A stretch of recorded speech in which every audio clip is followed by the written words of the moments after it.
The moment I opened the cabin door and stepped out into the snow, I knew I had made a mistake. But by the time I realized how bad it was too late. I'll start from the beginning. My name's Jake, and this happened 5 years ago. I had just turned 28, and I thought I was invincible, like nothing could go wrong in my life. Turns out I was wrong. It was December, and I was visiting my cousin Mark in Denver, Colorado. Mark had this idea to go on a winter adventure in the Rocky Mountains. He said he found a small cabin online, tucked deep in the woods, where we could spend the weekend away from everything. It sounded perfect, a cozy retreat with snow, hot chocolate, and zero responsibilities. But there was one problem. A massive snowstorm was predicted to hit that weekend. I told Mark we should cancel, but he laughed it off. "Dude, we're from Colorado. We can handle a little snow." He had that confident grin that always got us into trouble as kids. Against my better judgment, I agreed. We packed up Mark's old Jeep and drove out Friday morning. The scenery was breathtaking, the mountains towering around us, the trees heavy with snow, and the sky a crisp, clear blue. It was the kind of beauty that makes you forget the world's problems. The cabin was about 20 miles from the nearest town, a tiny place called Estes Park. It was even more remote than I'd imagined. The road leading to it was narrow and icy, winding through dense forests. The cabin itself was small but cozy, with a fireplace, 2 bedrooms, and a giant stack of firewood outside. The first night was perfect. We played cards, drank whiskey, and laughed about old times. The storm started later that evening, but we didn't think much of it. The wind howled outside, shaking the windows, but inside we were warm and safe, or so we thought. The trouble started the next morning. When we woke up, the storm had dumped nearly 2 feet of snow, and it was still coming down hard. Mark and I decided to check the Jeep, just in case we needed to leave early. But when we opened the cabin door, our hearts sank. The Jeep was buried. The driveway? Completely blocked by snowdrifts taller than me. "We're stuck," I said, my breath visible in the freezing air. Mark shrugged. "It's fine. The storm will stop soon, and we'll dig ourselves out. No big deal." But it was a big deal. By the afternoon, the snow was up to the cabin windows, and the storm showed no signs of letting up. The power went out around 4 p.m., leaving us with only the fireplace and a few flashlights. That's when I started to feel uneasy. The snow wasn't just a storm. It was a blizzard, the kind that shuts everything down and traps people for days. And then we heard it. At first, it sounded like the wind, a low, distant howl, but as the night went on, it became clearer. It wasn't the wind. It was something, or someone outside. Mark and I exchanged nervous glances. "Probably just an animal," he said, trying to sound calm. But I could tell he was scared. Around midnight, the noise got louder. It was a high-pitched, almost human scream echoing through the trees. My stomach twisted. "What kind of animal screams like that?" I whispered. Mark didn't answer. He just stared at the window, his face pale. Then we heard footsteps, slow, crunching steps in the snow, circling the cabin. I grabbed a flashlight and aimed it at the window, but all I saw was a wall of white. "Who's there?" Mark shouted. His voice cracked, betraying his fear. No answer, just the sound of footsteps getting closer. We locked the doors and huddled by the fireplace, our nerves on edge. Every few minutes we heard something, scraping, tapping, or that awful scream. It felt like the storm itself was alive, trying to get inside. Around 3 a.m., the sounds stopped. Mark fell asleep, but I stayed awake, staring at the door, flashlight in hand. That's when I saw it. A face, pale and gaunt, pressed against the window, with hollow eyes that seemed to stare right through me. I froze, unable to move or even scream. Then, it was gone. "Mark," I shook him awake. "There's someone out there." He grabbed the flashlight and bolted to the window, but there was nothing, just snow. "You're imagining things," he muttered, though his voice wavered. But I knew what I saw. The next morning, The storm finally stopped. The sky was clear, but the snow was so deep we couldn't even open the door. We were trapped, with no cell service and no way to call for help. Then we found the footprints. They circled the cabin, leading to every window and door. But here's the thing. They didn't look human. They were too large, with long, claw-like impressions at the toes. Mark's bravado was gone. "We need to get out of here," he said, his voice trembling.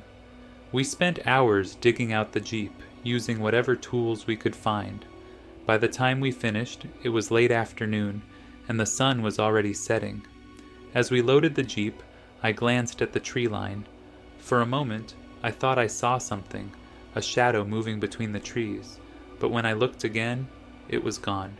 The drive back to Estes Park was the longest 2 hours of my life. The roads were barely passable, and the snow seemed to stretch on forever. Every time we passed a cluster of trees, I felt like we were being watched. When we finally reached the town, we went straight to a diner, desperate for warmth and human contact. The waitress, an older woman with a kind smile, noticed our shaken state. "Rough trip?" she asked. Mark nodded. "Got caught in the storm. Something weird happened up there." The waitress's smile faded. She leaned in and lowered her voice. "You were in the mountains during the storm?" We nodded. She glanced around, then whispered, "People say strange things happen up there. You're lucky you made it out." To this day, I don't know what we encountered in those woods. Mark refuses to talk about it, and I haven't been back to Colorado since. But sometimes, late at night, I think about that face at the window, and I wonder, what would have happened if I'd opened the door?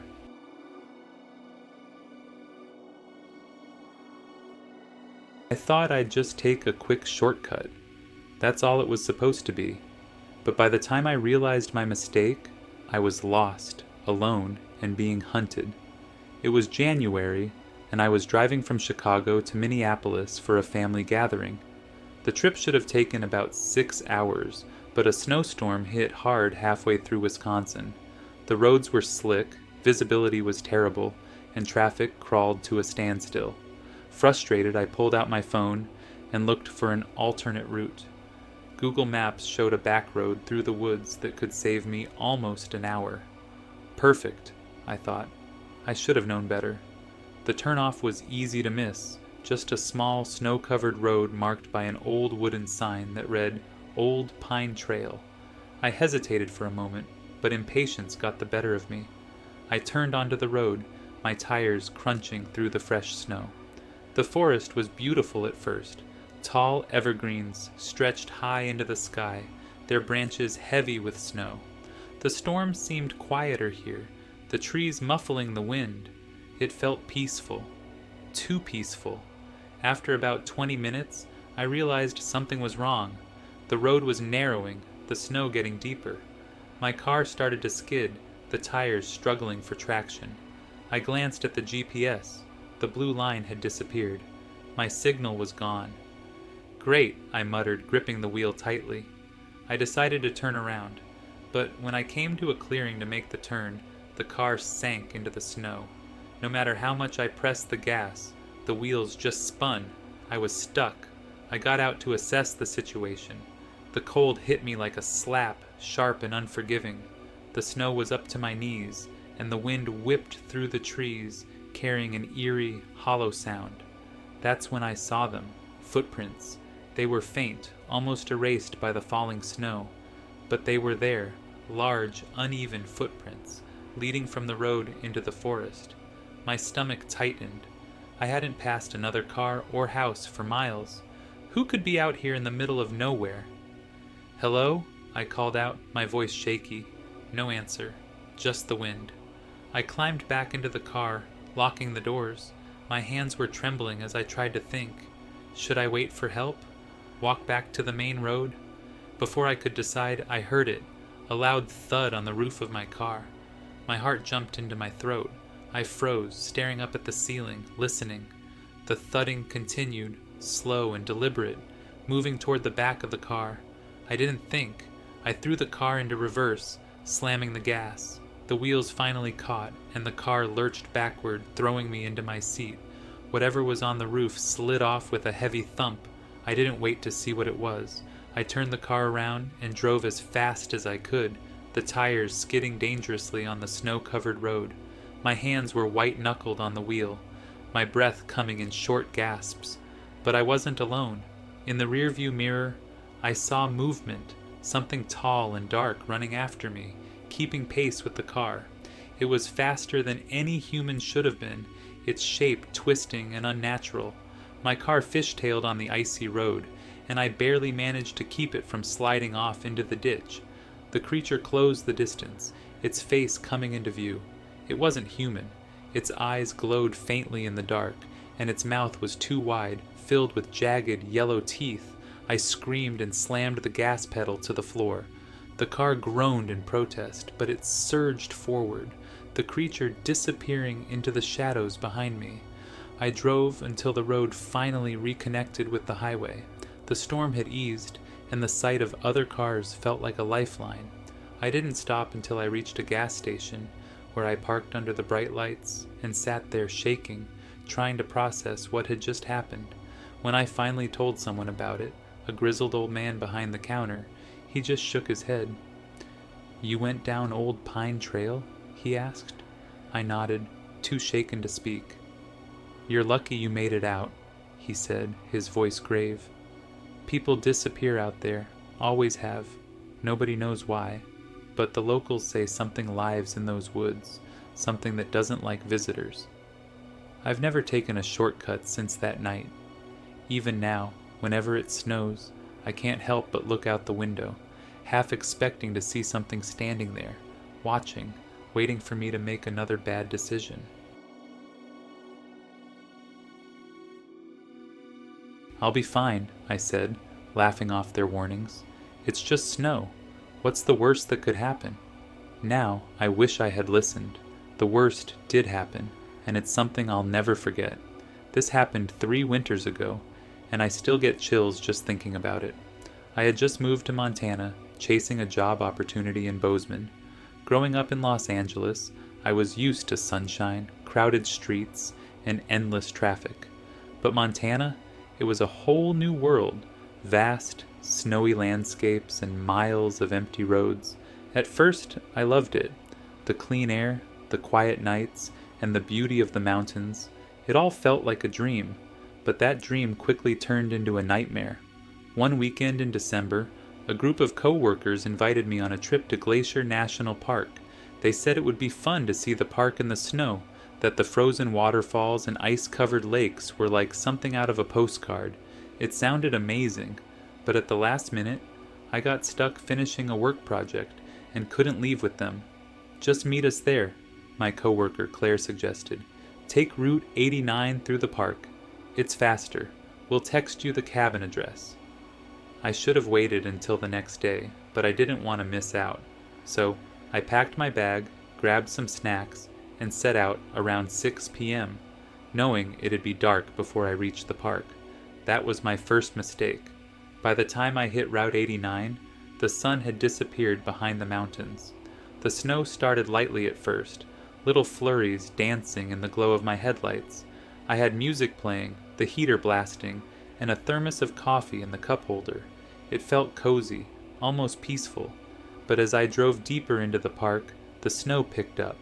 The road narrowed, and the trees seemed to close in around me. My phone buzzed, and I glanced at the screen. "Cabin is off Pine Hollow Road. GPS might cut out. Be safe." I typed a quick reply. "Thanks. See you soon." That was the last message I ever sent before losing service. The snowstorm hit fast and hard. Within minutes, visibility dropped to almost nothing. My windshield wipers struggled to keep up, and the road beneath me disappeared under a blanket of white. I slowed down, gripping the wheel tightly, my pulse quickening. "This is fine," I told myself, trying to stay calm. "Just keep going. They're waiting for me."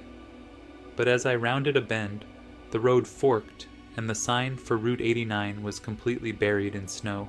I hesitated, unsure of which way to go. The left path looked slightly clearer, so I took it, praying it was the right choice. It wasn't. The road got worse, narrower, icier, and surrounded by dense woods. My headlights barely pierced the darkness, and every shadow looked like it was moving. The storm made everything eerily quiet, except for the occasional creak of tree branches bending under the weight of the snow. That's when I noticed the tracks.